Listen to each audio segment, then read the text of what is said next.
ನಮಸ್ಕಾರ ಕನ್ನಡ ಒನ್ನಿಗೆ ಸ್ವಾಗತ. ನಾನು ನಿಮ್ಮ ಭಾಗ್ಯನಾರಾಯಣ ಬೊಗ್ಗವರಪು. ಶ್ರೀರಾಮ ಸೇನೆ ಅನ್ನುವಂಥ ಗೂಂಡಾ ಪಡೆ ಇದೆಯಲ್ಲ, ಪ್ರಮೋದ್ ಮುತಾಲಿಕನ ನೇತೃತ್ವದಲ್ಲಿರುವಂಥ ಈ ಗೂಂಡಾ ಪಡೆ ಶಾಲೆಯ ಮಕ್ಕಳನ್ನು ವಿಷ ಕೊಟ್ಟು ಕೊಲ್ಲೋದಕ್ಕೆ ಪ್ರಯತ್ನ ಮಾಡಿದೆ. ಅದು ವಿಫಲ ಆಗಿದೆ. ಅವರ ಬಂಧನವೂ ಸಹ ಆಗಿದೆ. ಹಾಗಾದರೆ ಏನು ಇಡೀ ಪ್ರಕರಣ? ಮತ್ತು ಇದರ ನಂತರ ವಿಶೇಷವಾಗಿ ಮೂಡಿಗೆರೆಯ ಶಾಸಕಿ ನಯನಾ ಮೋಟಮ್ಮ ಅವರಿಗೆ ಒಂದು ಸಲಹೆ ಇದೆ. ದಯವಿಟ್ಟು ಈ ಕೀರ್ತಿಗಾಗಿ, ಈ ಸಾಧನೆಗಾಗಿ ಪ್ರಮೋದ್ ಮುತಾಲಿಕ್ ಮನೆಗೆ ಹೋಗಿ ಅವ್ರಿಗೊಂದು ಹಾರ ಹಾಕಿ ಕಾಲಿಗೆ ನಮಸ್ಕಾರ ಮಾಡಿಬಿಟ್ಟು ಬನ್ನಿ, ನಿಮಗೆ ಒಳ್ಳೆಯ ದಿನಗಳು ಬರ್ತವೆ. ಹಾಗೆಯೇ ಸಿದ್ದರಾಮಯ್ಯನವರು ನನಗೆ ದಿಗ್ಭ್ರಮೆ ಆಗಿದೆ ಅನ್ನುವ ಹೇಳಿಕೆಯನ್ನು ಕೊಟ್ಟು ದೊಡ್ಡ ಸಾಧನೆ ಮಾಡಿದ್ದೀರಿ, ನಿಮಗೂ ಸಹ ಎರಡೂ ಕೈ ಎತ್ತಿ ನಮಸ್ಕಾರ ಮಾಡ್ತೀನಿ, ನಿಮ್ಮ ಧೈರ್ಯ ಮೆಚ್ಚುವಂಥದ್ದು. ಇದಕ್ಕಿಂತ ಹೆಚ್ಚಿಗೆ ನನ್ನ ಕೈಲಿ ಏನು ಮಾಡೋಕ್ಕಾಗಲ್ಲ ಅನ್ನುವಂಥ ನಿಮ್ಮ ಹೇಳಿತನಕ್ಕೆ ಧಿಕ್ಕಾರವನ್ನು ಹೇಳ್ತಾ, ಗೃಹ ಮಂತ್ರಿಗಳ ಹೇಳಿತನಕ್ಕೆ ಧಿಕ್ಕಾರವನ್ನು ಹೇಳ್ತಾ ಇಡೀ ವಿಚಾರವನ್ನು, ಇಡೀ ಘಟನೆಯನ್ನು ವಿವರಿಸುವಂತಹ ಪ್ರಯತ್ನ ಮಾಡ್ತೀನಿ. ಬೆಳಗಾವಿ ಸವದತ್ತಿಯಲ್ಲಿ ನಡೆದಿರುವಂತಹ ಒಂದು ದುರಂತಮಯವಾಗಬಹುದಾಗಿದ್ದಂತಹ ಘಟನೆ ಇದು. ಒಂದು ಶಾಲೆ, ಸರ್ಕಾರಿ ಶಾಲೆ, ಅದಕ್ಕೆ ಮುಖ್ಯೋಪಾಧ್ಯಾಯರಾಗಿ ಮುಸ್ಲಿಂ ವ್ಯಕ್ತಿಯನ್ನು ಹಾಕಿದ್ದಾರೆ. ಇದು ಈ ಗೂಂಡಾ ಪಡೆ ಧರ್ಮದ ನಶೆಯಲ್ಲಿ ಮುಳುಗಿ ಹೋಗಿರುವಂತಹ ಒಂದು ಧರ್ಮದ್ವೇಷದ ಪಡೆ ಇದೆಯಲ್ಲ, ಶ್ರೀರಾಮ ಸೇನೆ ಅಂತ. ಆ ಅಯೋಗ್ಯ ಪ್ರಮೋದ್ ಮುತಾಲಿಕನ ನೇತೃತ್ವದಲ್ಲಿ ಇರುವಂತಹ ಆ ಶ್ರೀರಾಮ ಸೇನೆ, ಅದರ ತಾಲೂಕು ಅಧ್ಯಕ್ಷನಿಗೆ ಅದು ಸಹಿಸೋಕ್ಕಾಗಲಿಲ್ವಂತೆ. ಮುಸ್ಲಿಮರನ್ನು ಈ ಶಾಲೆಯ ಮುಖ್ಯೋಪಾಧ್ಯಾಯರನ್ನಾಗಿ ಮಾಡೋದ? ನೋವೇ, ನಾವು ಒಪ್ಪಲ್ಲ. ಹೇಗಾದರೂ ಮಾಡಿ ಆ ಮುಖ್ಯೋಪಾಧ್ಯಾಯನನ್ನು, ಮುಖ್ಯ ಶಿಕ್ಷಕನನ್ನು ಆ ಶಾಲೆಯಿಂದ ಓಡಿಸಬೇಕು. ಅದಕ್ಕೆ ಏನಾದರೂ ಪರವಾಗಿಲ್ಲ, ಸಣ್ಣ ಮಕ್ಕಳು ಜೀವ ಹೋದರೂ ಪರವಾಗಿಲ್ಲ, ಆ ಹಿಂದೂ ಮಕ್ಕಳೇ ಆಗಿದ್ರೂ ಪರವಾಗಿಲ್ಲ, ಮಕ್ಕಳು ಸತ್ತರೂ ಪರವಾಗಿಲ್ಲ, ನರಳಾಡಿ ಸತ್ತರೂ ಪರವಾಗಿಲ್ಲ, ನಾವು ಹಲ್ಕ ಕೆಲಸ ಮಾಡಿಯೇ ತಿರ್ತೀವಿ ಅಂತ ಈ ಮುತಾಲಿಕನ ಚೇಲ ಒಬ್ಬ ಸವದತ್ತಿಯ ತಾಲೂಕು ಅಧ್ಯಕ್ಷ ಸಾಗರ ಪಾಟೀಲ ಅಂತ ಅವನ ಹೆಸರು, ನೇಣಿಗೆ ಹಾಕಬೇಕು ಅವನನ್ನು, ನೇಣಿಗೆ.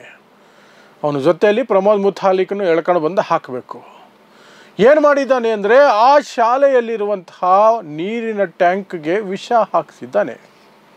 ಅದಕ್ಕೆ ಒಂದು ಪ್ಲ್ಯಾನ್ ಬೇರೆ ಮಾಡಿದ್ದಾನೆ. ಹೇಗೆ ಈ ವಿಷ ಹಾಕಿದ್ದು? ಯಾಕೆ ಅಂದರೆ, ಅದು ವಿಷ ಹಾಕಿದ ತಕ್ಷಣ ಅದು ಶಾಲೆಯ ಮುಖ್ಯ ಶಿಕ್ಷಕನ ತಲೆ ಮೇಲೆ ಬರುತ್ತೆ, ಅವನನ್ನು ವರ್ಗಾವಣೆ ಮಾಡ್ತಾರೆ ಅಂತ. ಮುಸ್ಲಿಮಲ್ಲಿ ಇರಬಾರ್ದು ಅನ್ನೋದೊಂದೇ ಇವ್ರಿಗೆ. ಎಷ್ಟು ಜನ ಮಕ್ಕಳು ಸತ್ರು ಪರವಾಗಿಲ್ಲ ಅಂತ ವಿಷ ಹಾಕೋದಕ್ಕೆ ಇವ್ರು ಮಾಡಿದ ಪ್ಲ್ಯಾನ್ ಏನು ಗೊತ್ತಾ? ಅಲ್ಲಿ ಕೃಷ್ಣ ಮಾದಾರ ಅಂತ ಇನ್ನೊಬ್ಬ ಇದ್ದ ಆ ಊರಲ್ಲಿ. ಅವನು ಅನ್ಯ ಜಾತಿಯ ಹುಡುಗಿಯನ್ನು ಪ್ರೀತಿಸ್ತಾ ಇದ್ದಂತೆ ಕದ್ದು ಮುಚ್ಚಿ. ಆ ವಿಚಾರ ನಾವು ಊರಿಗೆಲ್ಲ ಹೇಳಿಬಿಡ್ತೀವಿ, ನೀನು ಇದಕ್ಕೆ ಸಹಕರಿಸ್ಬೇಕು, ಇದಕ್ಕೆ ವಿಷ ಹಾಕೋ ಜವಾಬ್ದಾರಿ ನಿಂದು ಅಂತ. ಅವನು ಹೆದರ್ಕೊಂಡಿದ್ದಾನೆ. ಅವನ ಜೊತೆಯಲ್ಲಿ ಇನ್ನೊಬ್ಬ ಬೇರೆ ಇದ್ದಾನೆ, ನಾಗನಗೌಡ ಪಾಟೀಲ ಅಂತ, ಈ ಶ್ರೀರಾಮ ಸೇನೆಯ ಜಿಲ್ಲಾಧ್ಯಕ್ಷನ ಜೊತೆಯವನು, ಅವನು ತಾಲೂಕು ಅಧ್ಯಕ್ಷನ ಜೊತೆಯವನು. ಅವರಿಬ್ಬರು ಸೇರಿಕೊಂಡು ಈ ಕೃಷ್ಣ ಮಾದಾರ ಅನ್ನೋವನನ್ನು ಹೆದರಿಸಿ ನೀರಿಗೆ ವಿಷ ಹಾಕಿಸೋದಕ್ಕೆ ಪ್ಲ್ಯಾನ್ ಮಾಡಿರೋದು. ಅವನು ಪಾಪ ಹೆದರ್ಕೊಂಡು ವಿಷ ಹಾಕೋದಕ್ಕೆ ಏನಾದರೂ ಮಾಡ್ತೀನಿ ಅಂತ ಹೇಳಿದ್ದಾನೆ.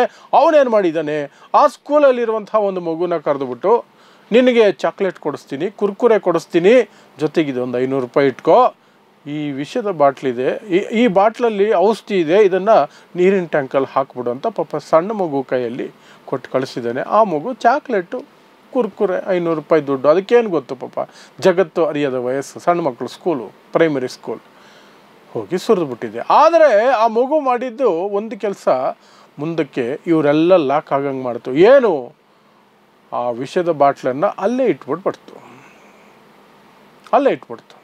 ಆ ನೀರು ಕುಡಿದ ತಕ್ಷಣ ಇಡೀ ಶಾಲೆಯಲ್ಲಿ ಎಲ್ಲರಿಗೂ ಸಹ ಒಂದು ರೀತಿ ಸುಸ್ತಾಗೋದು, ವಾಂತಿ ಆಗೋದು ಎಲ್ಲವೂ ಶುರುವಾಯಿತು. ಅದರಲ್ಲಿ 11 ಜನ ಮಕ್ಕಳು ತೀವ್ರವಾಗಿ ಅಸ್ವಸ್ಥರಾದರು.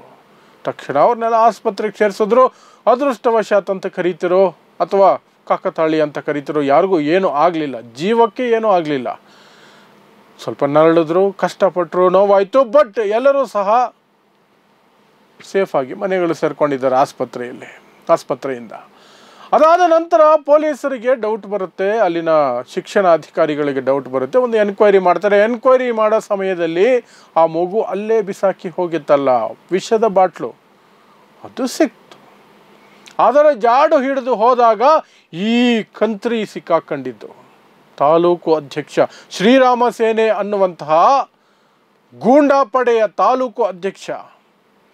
ಮುತಾಲಿಕ್ ಅನ್ನುವಂತಹ ಗೂಂಡಾನ ಚೇಲ ತಾಲೂಕು ಅಧ್ಯಕ್ಷ ಈ ಸಾಗರ ಪಾಟೀಲ ಅನ್ನುವವನು ಮತ್ತು ಅವನ ಜೊತೆಯಲ್ಲಿ ನಾಗನಗೌಡ ಪಾಟೀಲ ಅನ್ನುವವನು ಸೇರಿಕೊಂಡು ಈ ಕೃಷ್ಣ ಮಾದಾರ ಅನ್ನುವವನನ್ನು ಹೆದರಿಸಿ ಆ ಮೂಲಕ ಈ ಕಂತ್ರಿ ಕೆಲಸವನ್ನು ಮಾಡಿದ್ದಾರೆ. ಈ ಅಮಾನವೀಯ ಕೃತ್ಯ ಮಾಡಿದ್ದಾರೆ. ಯಾಕೆಂದರೆ ಆ ಮಕ್ಕಳಲ್ಲಿ ಎಷ್ಟು ಜನ ಬೇಕಾದ್ರೂ ಜೀವ ಹೋಗ್ಬೋದಾಗಿತ್ತು. ಮಕ್ಕಳು ಸತ್ತೋಗ್ಬಿಡ್ತಿದ್ರಲ್ರಿ ಇವರು ಕುತಂತ್ರಕ್ಕೆ. ಸಣ್ಣ ಮಕ್ಕಳು ಸತ್ತೋಗ್ತಿದ್ರಲ್ಲ. ಅಷ್ಟು ಮಾನವೀಯತೆ ಇಲ್ಲ. ಮಾನವೀಯತೆ ಇರೋಕ್ಕೆ ಸಾಧ್ಯನೇ ಇಲ್ಲ ಇವಕ್ಕೆ. ಈ ಮುತಾಲಿಕ್ ಅನ್ನುವಂಥವನಿದ್ದಾನಲ್ಲ, ಅವನ ಗುಂಪು, ಅವನ ರೌಡಿ ಗುಂಪು, ಅವನ ಪೊರ್ಕಿ ಗುಂಪಿಗೆ ಮಾನವೀಯತೆ ಅನ್ನೋದಿಲ್ಲ. ಅವರಿಗೆ ಬರೀ ದುಡ್ಡು ಮಾಡಬೇಕು. ದುಡ್ಡು ಮಾಡೋದಕ್ಕೆ ಧರ್ಮ ಒಂದು ಸಾಧನ. ಅದನ್ನು ಬಳಸ್ಕೊಂಡು ಸಮಾಜದಲ್ಲಿ ಅಶಾಂತಿ ಮೂಡಿಸ್ಕೊಂಡು ಒಂದಷ್ಟು ದ್ವೇಷ ಭಾಷಣ ಮಾಡಿಕೊಂಡು ಸುಮ್ಮನೆ ರೌಡಿ ಥರ ಓಡಾಡ್ಕೊಂಡಿರೋದು. ಇವರೇ ಸಾಧನೆಗಳೇನು?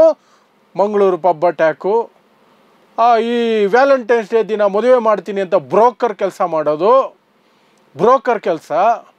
ಇಲ್ಲ ಅಂದರೆ ದಂಗೆ ಮಾಡಿಸ್ತೀನಿ, ಇಷ್ಟು ಲಕ್ಷ ಕೊಡಿ, ಅಷ್ಟು ಲಕ್ಷ ಕೊಡಿ ಅಂತ ಹೇಳಬೇಕಾದ್ರೆ ಇದರಲ್ಲಿ ಸ್ಟಿಂಗ್ ಆಪರೇಷನಲ್ಲಿ ಸಿಗಾಕೊಳ್ಳೋದು. ಅದನ್ನು ಬಿಟ್ಟರೆ ಪಾಕಿಸ್ತಾನದ ಬಾವುಟ ಆರಿಸ್ಬಿಟ್ಟು ಮುಸ್ಲಿಮರ ತಲೆ ಕಟ್ಟಕ್ಕೆ ನೋಡೋದು. ಇದು ಇವರ ಚರಿತ್ರೆ, ಇದು ಇವರ ಯೋಗ್ಯತೆ. ಆ ಮುತಾಲಿಕ್ ಅನ್ನುವವನು, ಅವನ ಚೇಲಗಳು, ಅವನ ಸುತ್ತ ಓಡಾಡುವಂತಹ ರೌಡಿ ಪಡೆಗಳ ಯೋಗ್ಯತೆ. ಅವರು ಈ ಶಾಲೆಯನ್ನು ಈ ಕತೆ ಮಾಡೋಕ್ಕೆ ಹೊರಟಿದ್ರು. ಇನ್ನು ಆರಂಭದಲ್ಲಿ ನಾನು ನಯನಾ ಮೋಟಮ್ಮ ಅವರ ಬಗ್ಗೆ ಪ್ರಸ್ತಾಪ ಮಾಡಿದೆ. ಅವ್ರು ಯಾಕೆ ಬಂದರು ಇಲ್ಲಿ? ಅವರು ಕ್ಷೇತ್ರನೂ ಅಲ್ಲ, ಏನೂ ಅಲ್ವಲ್ಲ, ಜಿಲ್ಲೆನೂ ಅಲ್ವಲ್ಲ ಅಂತ. ಯಾಕೆಂದರೆ ನಿಮಗೆಲ್ಲ ಗೊತ್ತಿದೆ, ಕಳೆದ ವಾರ ಮೇಡಮ್ ಅವರು ಇದೇ ಮುತಾಲಿಕ್, ಇದೇ ರೌಡಿ ಪಡೆಯ ನಾಯಕ, ಗುಂಪು ಲೀಡ್ರು, ರೌಡಿ ಲೀಡರ್ ಮುತಾಲಿಕ್ನನ್ನು ಮೂಡಿಗೆರೆಯಲ್ಲಿ ಸ್ಟೇಜ್ ಮೇಲೆ ಕರೆಸ್ಕೊಂಡು ಅವನ ಪಕ್ಕದಲ್ಲಿ ಇವರು ಸ್ಟೇಜ್ ಹಂಚ್ಕೊಂಡು ಭಾಷಣ ಮಾಡಬೇಕಾದ್ರೆ ಅವನನ್ನು ಹೊಗಳಿ ಅಟ್ಟಕ್ಕೇರಿಸಿದ್ರು. ಮತ್ತು ಅವನಿಗೆ ಸ್ವಾಗತ ಕೋರಿರೋದಕ್ಕೆ ನನಗೆ ಮುಂದಿನ ದಿನಗಳಲ್ಲಿ ಒಳ್ಳೆ ದಿನಗಳು ಬರ್ತವೆ ಅಂತ ಬೇರೆ ಹೇಳಿದರು ನಯನಾ ಮೋಟಮ್ಮ. ಅವ್ರಿಗೇನು ಗೊತ್ತಿಲ್ವಾ? ಗೊತ್ತಿಲ್ಲದೆ ಹೋದರೆ ಇದಾದರೂ ಒಂದು ಪ್ರಕರಣ ಅವ್ರಿಗೆ ಗೊತ್ತಾಗಲಿ. ಈ ಪ್ರಮೋದ್ ಮುತಾಲಿಕ್ ಅನ್ನುವವನು, ಅವನ ಜೊತೆ ಇರುವಂತಹ ರೌಡಿ ಪಡೆಗಳು ಮಾಡುವಂತಹ ಕಂತ್ರಿ ಕೆಲಸಗಳೇನು ಅನ್ನೋದು ಈಗಲಾದರೂ ತಿಳ್ಕೊಂಡು, ಈಗ ತಿಳ್ಕೊಂಡ ಮೇಲೆ ನಯನಾ ಮೋಟಮ್ಮ ಅವರಿಗೆ ಕನಿಷ್ಠ ಮಾನವೀಯತೆ ಇದ್ದರೆ ಅವತ್ತು ನಾನು ಆಡಿದ ಮಾತುಗಳಿಗೆ ಇಡೀ ರಾಜ್ಯದ ಕ್ಷಮೆ ಕೇಳ್ತೀನಿ. ಅವನೊಬ್ಬ ಪೊರ್ಕಿ, ಅವನೊಬ್ಬ ರೌಡಿ, ಗೊತ್ತಿರಲಿಲ್ಲ ನನಗೆ ಸಂಪೂರ್ಣವಾಗಿ ಅಂತ ಹೇಳಿಕೆ ಕೊಡಲಿ. ಇಲ್ಲ, ನನ್ನದು ಅದೇ ಮನಸ್ಥಿತಿನೇ. ಮಕ್ಕಳು ಸತ್ರ ಏನಂತೆ, ಮುಸ್ಲಿಮರ ವಿರುದ್ಧ ಹೋರಾಟ ತಾನೇ ಅದು ಅನ್ನೋ ಮನಸ್ಥಿತಿಯಲ್ಲಿದ್ದರೆ ಸೀದಾ ಮುತಾಲಿಕ್ ಮನೆಗೆ ಹೋಗಿ ಅವನಿಗೊಂದು ಹಾರ ಹಾಕಿ ಅವನ ಕಾಲಿಗೆ ನಮಸ್ಕಾರ ಮಾಡಿ, ಗುರುಗಳು ನೀವು ನನಗೆ ಅಂತ ನಯನಾ ಮೋಟಮ್ಮ ಅವರು ಘೋಷಣೆ ಮಾಡ್ಕೊಳ್ಳಿ.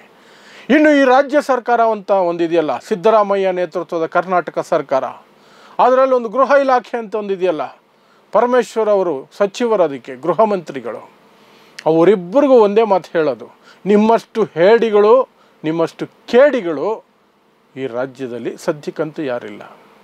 ಸದ್ಯಕ್ಕಿಲ್ಲ. ಹಿಂದೆ ಇದ್ದರೂ ಮುಂದೆ ಬರಬಹುದು, ಸದ್ಯಕ್ಕೆ ನೀವೇ. ಯಾಕೆಂದರೆ ಈ ಪ್ರಕರಣದ ಬಗ್ಗೆ ಪ್ರತಿಕ್ರಿಯಿಸಿರುವಂತಹ ಸಿದ್ದರಾಮಯ್ಯ ದಿಗ್ಭ್ರಮೆಗೊಂಡಿದ್ದೇನೆ ಅಂತ ಆಘಾತಕಾರಿಯಾದಂಥ ರೀತಿಯಲ್ಲಿ ಒಂದು ಪ್ರತಿಕ್ರಿಯೆಯನ್ನು ಕೊಟ್ಟರು. ದಿಗ್ಭ್ರಮೆ ಆಗೋದಕ್ಕೆ, ಆಘಾತಗೊಳ್ಳೋದಕ್ಕೆ, ಅಚ್ಚರಿಗೊಳ್ಳೋದಕ್ಕೆ, ಶಾಕ್ ಆಗೋದಕ್ಕೆಲ್ಲ ಸ್ವಾಮಿ ನಿಮ್ಮನ್ನು ಮುಖ್ಯಮಂತ್ರಿ ಮಾಡಿರೋದು.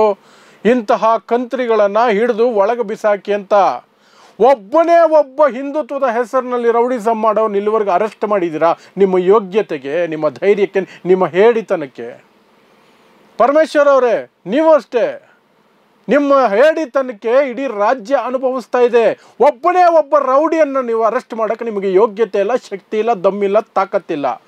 ಆದರೆ ಮುಖ್ಯಮಂತ್ರಿ ಆಗಬೇಕು ಅನ್ನೋ ಆಸೆ ಮಾತ್ರ ಇದೆ. ಆ ಆಸೆಗೆ ಅಂಬೇಡ್ಕರ್ ಹೆಸರಲ್ಲಿ ಅಧಿಕಾರವನ್ನು ಪಡ್ಕೊಂಡು ಎಂಜಾಯ್ ಮಾಡೋ ನೀವು ಬ್ರಾಹ್ಮಣರ ಕಾಲು ತೊಳ್ಕೊಂಡು ಬಿದ್ದಿರ್ತೀರಿ. ಗುಲಾಮರಾಗಿ ಬ್ರಾಹ್ಮಣರ ಗುಲಾಮಗಿರಿ ಮಾಡ್ಕೊಂಡು ಬಿದ್ದಿರ್ತೀರಿ. ಆ ಪೂಜೆ ಈ ಪೂಜೆ ಅಂತ ನಾಚಿಕೆ ಆಗಬೇಕು.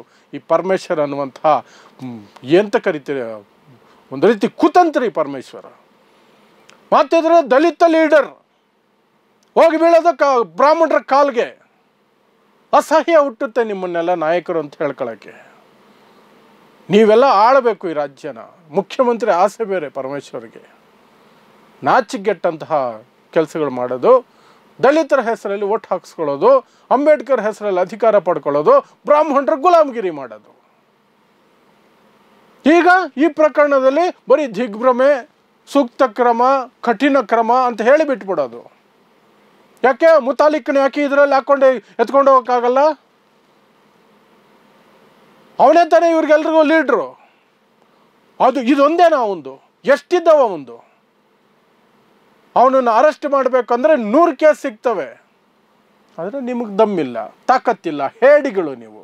ಸಿದ್ದರಾಮಯ್ಯ, ಪರಮೇಶ್ವರ್ ಇಬ್ಬರು ಹೇಡಿಗಳು, ಮುತಾಲಿಕ್ಗೆ ಹೆದರ್ಕೊಳ್ಳೋ ಹೇಡಿಗಳು.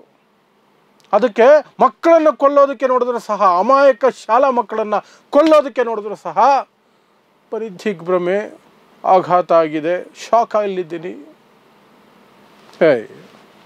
ನಿಮ್ಮ ಯೋಗ್ಯತೆಗೆ ಬೆಂಕಿ ಹಾಕಲ್ಲ, ನಿಮ್ಮ ಯೋಗ್ಯತೆಗೆ ಬೆಂಕಿ ಹಾಕ, ಅಷ್ಟೇ ಹೇಳ್ಬೋದು. ಅಷ್ಟೇ, ಏನು ಮಾಡೋಕ್ಕಾಗಲ್ಲ.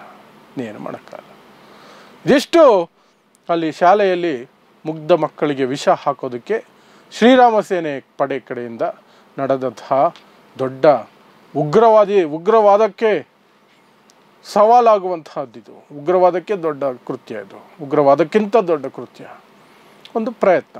ಆದರೆ ಮಕ್ಕಳು ಹೇಗೋ ಬದುಕುಳಿದಿದ್ದಾರೆ. ಈಗ ಇವನನ್ನು ಮಾತ್ರ ಬಂಧಿಸಿದಾರಂತೆ. ನೋಡೋಣ, ಅವನಿಗೆ 2 ದಿನದಲ್ಲಿ ಬೇಲ್ ಕೊಡ್ತಾರಾ, 3 ದಿನದಲ್ಲಿ ಬೇಲ್ ಸಿಗಂಗೆ ನೋಡ್ಕೊಳ್ತಾರ ಅಂತ, ಅದನ್ನು ನೋಡೋಣ ಅಷ್ಟೇ. ಸೊ ನೋಡ್ತಾ ಇರಿ ಸಮಾಜಕ್ಕಾಗಿ ಕನ್ನಡ 1 ನ್ಯೂಸ್. ನಮಸ್ಕಾರ.